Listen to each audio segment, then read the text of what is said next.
Grandpa von Bargen, President Emeritus of the Armed Forces Heritage Museum, and your host for this series. Our next serial will be in 8 parts.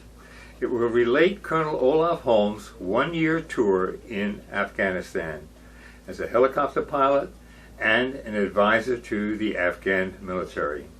Colonel Holm is the former commandant of the Air Advisor Academy at Joint Base McGuire-Dix Lakehurst. He is a master storyteller. He will relate a spellbinder that will include some magnificent aerial photography, chilling combat, coupled with an insight into Afghan culture. He will tell you about rescue operations after an avalanche high in the mountains, and a heartwarming tale of humanitarian activity. In this episode, Colonel Holm will introduce you to the Air Advisor program and share some fabulous aerial photography as he explains the geography of Afghanistan and the complexities of working with the Afghan military. Here's Colonel Holm. All right, good afternoon. My name is Colonel Olaf Holm. I'm the Commandant of the Air Advisor Academy. Today, we're going to talk about my year in Afghanistan, which was in 2009, where I was a Mi-17 pilot. That's a Russian helicopter pilot for the Afghan Army Air Corps, and I was an advisor to the Afghan Army Air Corps leadership. And in addition to that, I was also the Deputy Group Commander for the 438th Air Expeditionary Group in Kabul, Afghanistan. So we're going to talk about a lot of different things, but a big focus today will be about my time doing humanitarian efforts with 2 organizations, Global Roots, which a friend of mine started back in Portland, Oregon, and then Central Asian Institute, an institute that was started up by Greg Mortensen, the author of 3 Cups of Tea and the author of Stones to Schools. So what I'd like to do is go through, and the premise of this presentation will be a lot of pictures that will generate discussion for myself and with you. So we'll go ahead and get started. Most people, when they think of Afghanistan, they think about desert. They think about, quite honestly, when I've talked to people around the country, they've come up and said, "What do you think of?" When I ask them, "What do you think of Afghanistan?" They'll say, "Desert." Flat desert. They kind of equate it, unfortunately, to Iraq, when culturally and geographically it couldn't be much more different. And so what I'd like to do today is show you a little bit about the geography of Afghanistan. That's what we're going to start with. And so generally I'll ask you, "Well, what do you think of Afghanistan?" And they'll come back with desert, and I'll say, "When I think of Afghanistan, this is what I think of." And I'll refer to a picture I took when I was returning from northern Afghanistan to come back to Kabul, and I took my camera and looked out the window, and it was over the Salang Pass, which is a famous pass where the Russians had built a pass that was drivable from northern Afghanistan through the Hindu Kush Mountains, and it was absolutely gorgeous. I think you'll find that you'll see from my pictures that Afghanistan is actually a very beautiful place, and where I should have been flying, I was quite often taking pictures, and I'd like to share them with you. So let's look at a little bit about the geography. Looking at Afghanistan, it's actually about 1,100 miles across. The southwest border goes towards Iran and Pakistan. The northeast, the far northeast corner is actually bordered on China. And then up to the north of Afghanistan, you have several: Tajikistan, Uzbekistan, Kyrgyzstan, and then again you have Pakistan to the south. So a lot of people are really not too familiar with it. And if you look again at the geography, you'll see right down the middle of Afghanistan is a large mountain chain, and it separates northern Afghanistan from southern Afghanistan, and that's called the Hindu Kush. And these mountains, 20,000 foot plus mountains, and valley floor in some places up in northeast Afghanistan is actually 13,000 feet, the valley floor. So we're talking about big altitudes, we're talking about arid places, we're talking about lush green river valleys. It really is a remarkably beautiful country, and we'll go through a couple of the pictures. Where I was stationed was in Kabul. Kabul, Afghanistan is a large city. It's really difficult to track how many people actually live there, but estimates are 3 to 4 million people. It goes up and down depending on the situation. And Kabul, if you'll notice from the picture, is a very, very densely populated. Again, you look at the picture and you'll see the homes, and each of the homes have walls around them. And in the homes, in these walls, you'll see trees and gardens. And that's pretty much standard, not only in Kabul, but if you go to the smallest village to the largest city of Kabul, it's sort of the same format. And for a person on the ground, it gets very, very confusing when you're walking in the villages. So it's like walking in a maze. You can't see over the walls, and you can't really see the next street. So aviation becomes kind of important in this kind of environment to get around, certainly with the mountains, but in the cities as well, to be able to stay on top of where you're at. The mountains. I have probably several hundred pictures of mountains alone. This certain picture is in the Central Mountains, and it was such a beautiful mountain that I went by it and I said, oh, I got to go again. So I actually circled around the mountain just to get another set of pictures. And being from Oregon, growing up on mountains, Mount Hood was my big mountain, growing up skiing and snowboarding, I got to tell you, time and time again, I wanted to land my helicopter and just say, just a minute, I'll be right back. I've got to try this slope. And that's kind of how I looked at things. And you'll see from the pictures how much I thought the country was beautiful. This next picture shows Bamiyan.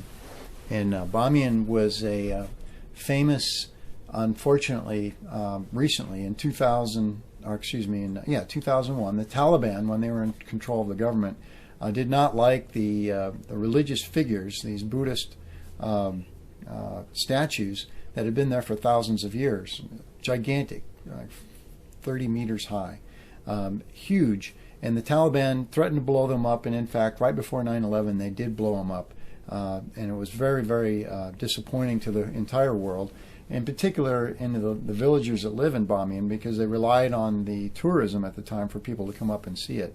I tell people that if you go to Afghanistan, if you go to Bamiyan, first of all, it's very beautiful and the people are very friendly. You could wear an American flag on your shirt and you'd be just as safe as just about anywhere in the world, because they hate the Taliban in this particular region, or pretty much throughout Afghanistan. The next picture shows the northern half of Afghanistan, in particular the very northern edge of the Hindu Kush Mountains. I like this picture because it shows a gorge that I actually flew my helicopter through, to be honest, just because I thought it would be fun. And it's actually very, very beautiful. And you go into this gorge, and it was something like out of Indiana Jones, just sheer rocks on both sides, and just stunningly beautiful. And then we go a little bit further to the west towards Mazar-i Sharif. We have a big base there, which is primarily Germans and Norwegians and Swedes, but the U.S. recently opened up a big portion of the base. And it shows just the open fields. And if you go a little bit further to the south, you'll see some incredible colors, a contrast of green and reds. And throughout my pictures, I didn't use a single filter. All the pictures are just raw, showing the beautiful colors of Afghanistan. A lot of my time was spent, due to the remoteness and because I'm a helicopter pilot, in the northeast region of Badakhshan. It's the state of Badakhshan in northeast Afghanistan. And the reason that we spent so much time up there, it was relatively peaceful, and there was a lot of people that needed help by helicopter. In particular, as we go on with the story, I spent a lot of time working up there because Greg Mortensen, that's right on the border of Pakistan, had spent a lot of time up there, and he asked me to help him out. So incredible, beautiful mountains, as you can see there. This next picture shows a wheat field, and a wheat field is not very fantastic, but there's a couple things about this picture. The wheat field is at about 10,500 feet, and it's being plowed by a man using an ox and a wooden plow. A lot of people have said to me in kind of a rude fashion, they say, we ought to bomb Afghanistan back into the Stone Ages. Well, I don't think you have very far to go out in the countryside. They're plowing with a wooden plow.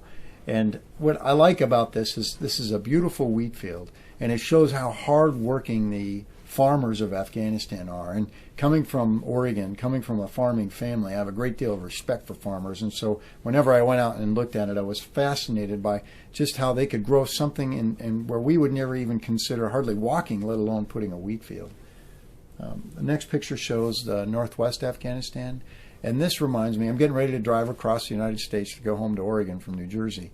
And when I go through the Badlands of South Dakota, it looks a lot like this.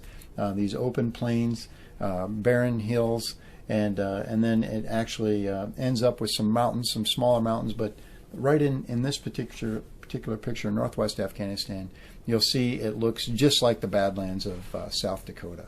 And I was just struck by that. I was struck by a lot of things when I was flying over Afghanistan, and I went literally to just every corner in my big helicopter, and was struck by the beauty and the similarities I found with, quite frankly, my home state of Oregon, with the high desert terrain. We're going to switch now down towards southeast Afghanistan. We call this RC East, and this area is a very violent area because it borders Pakistan, and it's very, very rugged. You'll see from this picture with some armored vehicles, and it shows terraces very similar to what you might see in Asia. And this is part of Asia, and it really shows where Afghanistan is a border between towards the west and the east. And it looks very similar to what you would see anywhere in Asia, and it's terraced rice paddies or perhaps wheat fields. This particular place, though, is very dangerous. I got shot at quite a bit in my helicopter in this particular region because we were just a few miles from Pakistan, a very porous part of the border, and a lot of money and weapons were taken through this border area.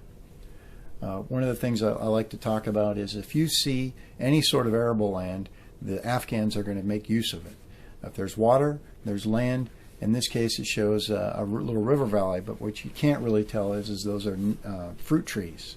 And the Afghans love their gardens. And wherever they can grow something, they're going to grow it. This next picture shows kind of a cool contrast.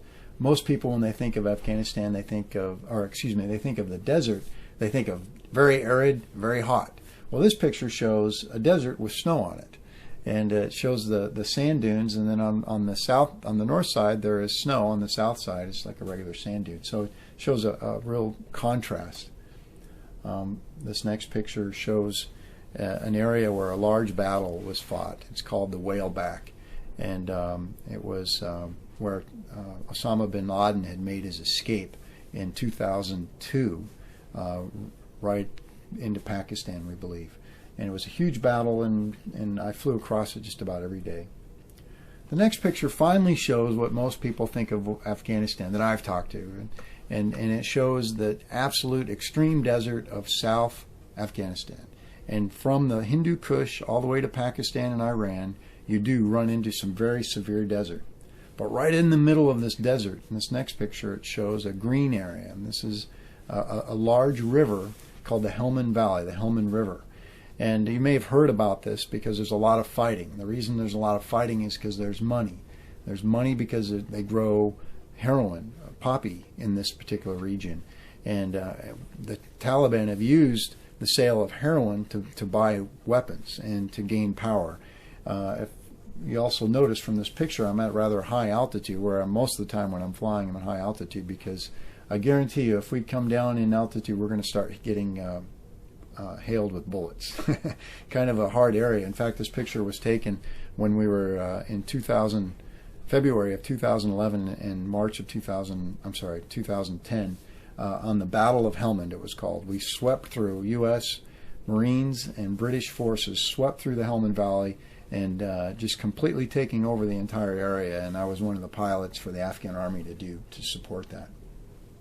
But right next, and I mean right next to this massive green area, is the Red Desert, and this next picture depicts that. And as arid of a place as you'll ever see, and it goes for miles and miles and miles, hundreds of miles. And when you're flying over it, you'll think that how could anybody live there? And then all of a sudden there'll be looks like a cropping of weeds or something, but actually it was a family of nomadic people called Guchis.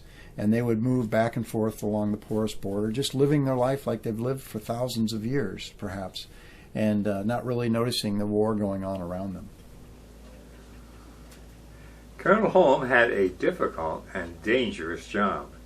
In our next serial, he will explain his relationship with top leaders in the Afghanistan Air Force. See you then, and please remember to take a moment and go to the Armed Forces Heritage Museum's website, www.afhmus.org, and make a contribution to help fund these interviews. All you have to do is follow the directions on the website, and any donation, large or small, it's appreciated. Thanks a lot.